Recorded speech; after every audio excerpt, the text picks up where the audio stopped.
everyone, and welcome to lesson 2 of how to play the saxophone for complete beginners. In this lesson, you will learn how to set up the whole saxophone, how to hold it properly, both standing and sitting down. You'll learn your first 3 notes, and you'll learn how to play a simple song using those 3 notes.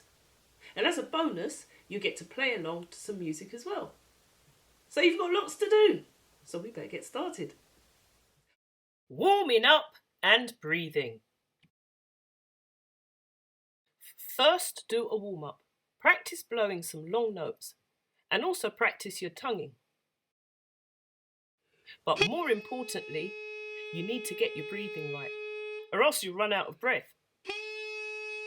You need to be breathing through your mouth and using your diaphragm to take in air. Your diaphragm is a bit like a balloon, so when you breathe in, it should expand. Now this is wrong. All I'm doing here is just pushing up my chest, and I'm not actually taking in any air at all. Now this is correct. I keep my shoulders down, and if I put my hand on my diaphragm, you'll see that when I breathe in, it expands, and when I breathe out, it goes in, just like a balloon. That's how you know you're taking in air. Right, practice this a few times till you get it right. Here it is from another angle. My shoulders are down, got my hands around my belly, and I breathe in and out. And notice my shoulders aren't going up and down, and neither is my chest. How to attach the mouthpiece and neck to the main body of the saxophone. It's best you do this sitting down. First of all, put on your sling or neck strap. Like mouthpieces, you can get basic ones or more expensive ones, but the best ones have some kind of padding around the neck part. Adjust the sling so that the adjustment is roughly where the centre of your chest is. Now place your crook or neck onto the main body of the saxophone. You may need to loosen the pegs at the side of the opening and then tighten them back to make sure the crook stays in place. Once you have adjusted the crook to the position that suits you, it shouldn't move at all. Attach the neck strap onto the hook or loop at the back of the main body of the saxophone.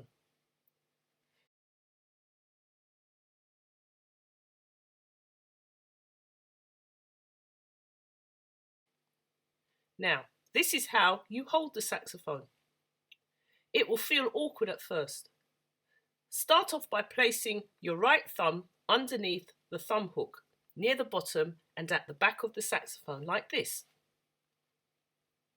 The thumb on your left hand goes onto the thumb rest here.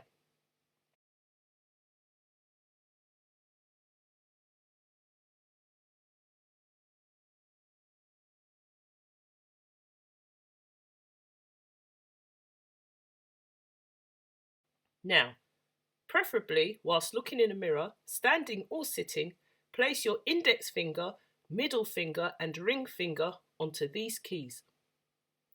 Be sure to place your fingers on the correct keys and get used to how it feels.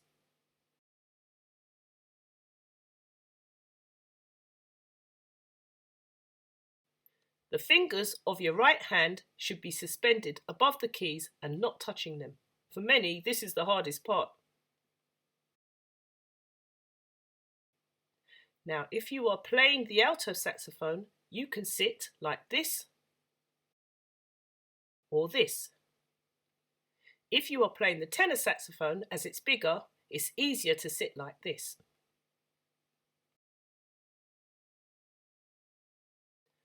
Whether you are sitting or standing, your shoulders and head need to be positioned correctly. This is wrong.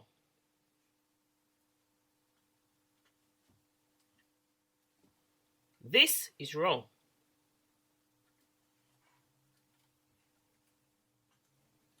This is better.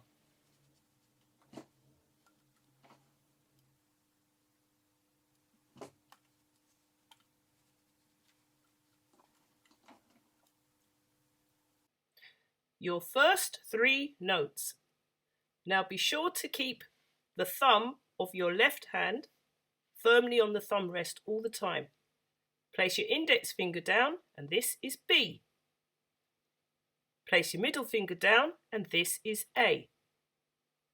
And place your fourth finger down, and this is G. Now practice, without blowing, playing your B to A to G, just to get used to how it feels.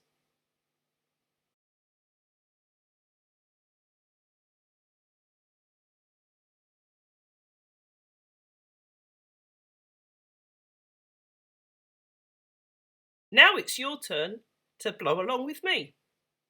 On an alto, your notes are going to sound like this. Practice along with me.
Reading the notes.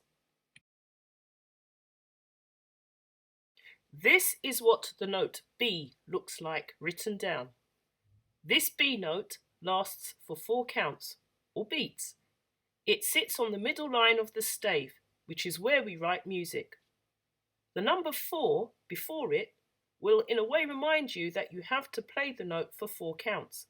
Then after that, there's a line called a bar line. Bars are sections on a stave, separated by vertical lines. On this page, there are 8 bars. In bars 1, 3, 5 and 7, there is the note B, which you are going to play for 4 counts. A 4-beat note is called a semibreve. In bars 2, 4, 6 and 8, you are going to play nothing. The squiggles in the nothing bars are called rests, and they will remind you not to play for 4 counts in each of those bars. Listen to me play it first, then rewind it, and then you try and play along with me.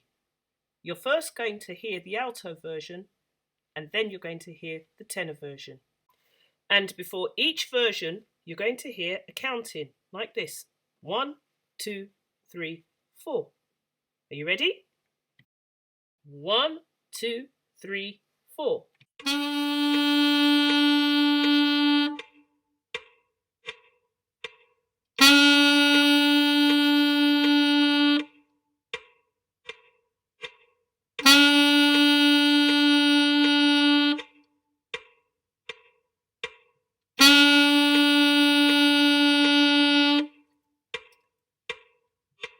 One, two, three, 4.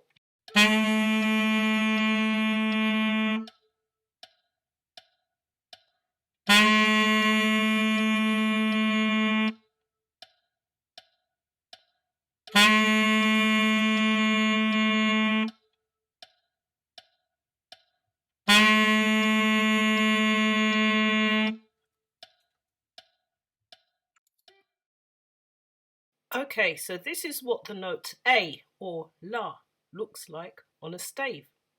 Now you're going to play the same exercise that you just did with B, but this time with A. Are you ready? 1, 2, 3, 4.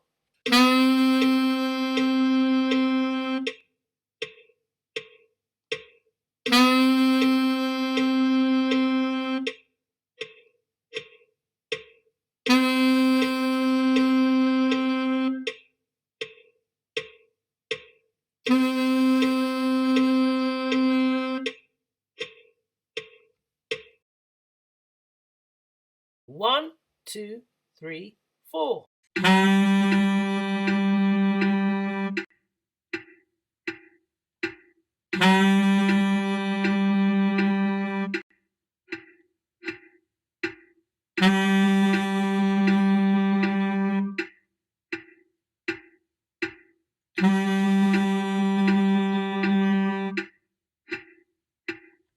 Now, how about trying the same exercise again with the note G? One, two, three, four.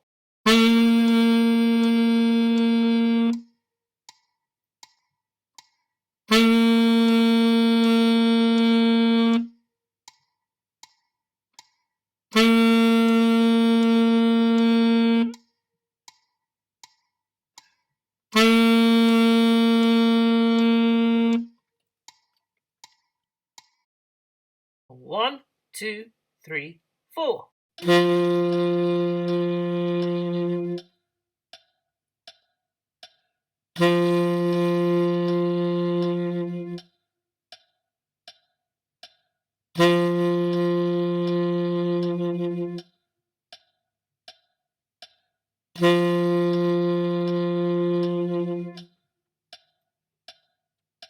Now this next exercise has no sound, so pause the video and whether you're alto or tenor, try and play this by yourself.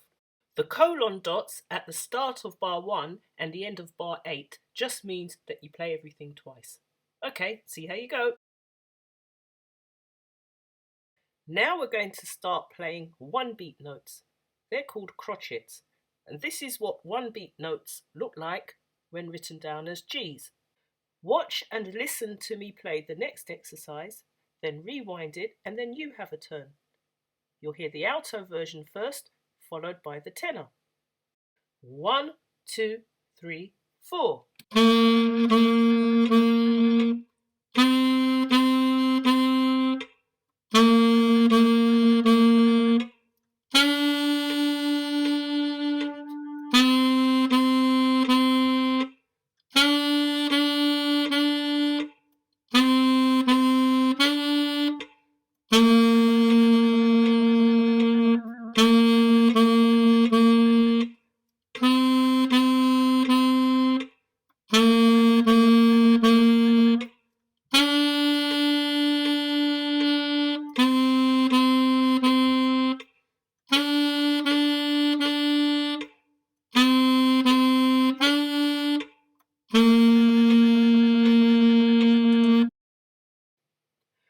One, two, three, four.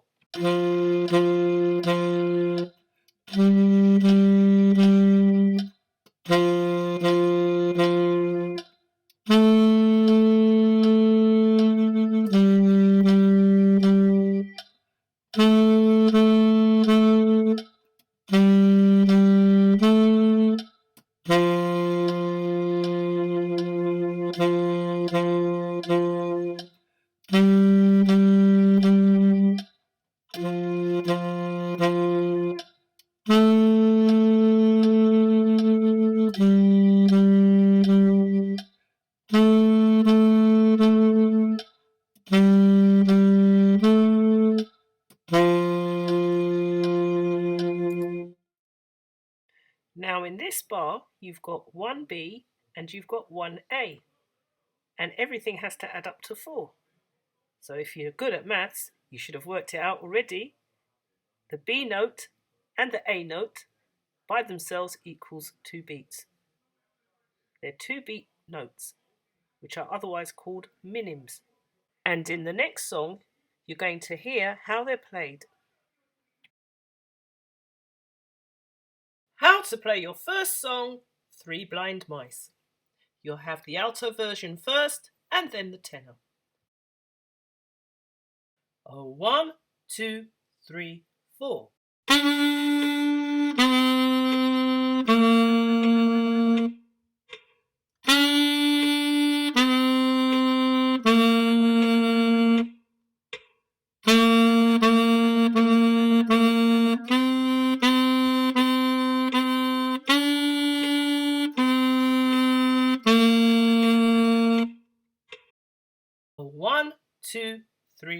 4.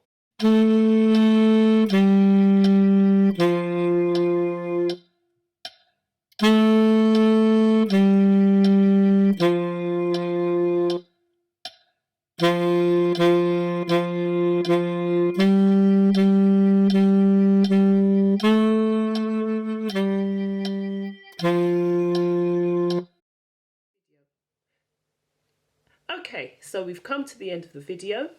As soon as I finish speaking, on the screen you will see some sheet music that you can practice along with if you want to practice music reading, if that's what you want to do. There's no sound with it, so it's just there so that you can read it. And once you've practiced everything and you feel you're ready to move on, then I will meet you in lesson 3. Okay, and I can't wait. So I'll see you then. Bye bye.